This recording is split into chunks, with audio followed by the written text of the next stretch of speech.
வணக்கம். நான் ஒரு முக்கியமான பதிவு பண்ணிட்டு போலான்னு வந்தேன். அது என்ன பதிவு அப்படின்னா, நான் இன்னைக்கு ஒரு விஷயத்த வலைதளத்தை பார்த்தேன்.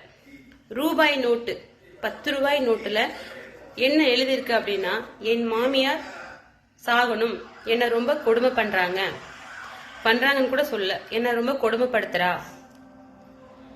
இந்த மாதிரி கவர்மெண்ட் என்ன சொல்லுதுன்னா, ரூபாய் நோட்டுல பேனாலையோ பென்சிலையோ எழுதாதீங்க, அது கவர்மெண்ட்டுக்கு செய்யற துரோகம், அது போய் எழுதக்கூடாது, ரூபாய் நோட்டு செல்லாது, எழுதுனா அப்படி மீறி எழுதுனா ரூபாய் நோட்டு செல்லாது அப்படின்னு அறிவிச்சும் கூட அந்த ஒரு மனிதர் என் மாமியார் சீக்கிரம் சாகணும், என்ன ரொம்ப கொடுமைப்படுத்துறா அப்படின்னு எழுதியிருக்காங்க. சத்தியமா இது நான் எழுதலைங்க. நான் எழுதின பதிவை ஒரு கிராஃப்ட் எடுத்து போட்டோ எடுத்து வச்சிருக்கேன். அது உங்ககிட்ட காமிக்கிறேன், நீங்களே பாருங்களேன். என்னதான் மனசு கஷ்டமா இருந்தாலும் வருத்தமா இருந்தாலும் நம்ம மனசோட வச்சுட்டு சரி இந்த நாளும் கடந்து போகும், விடிய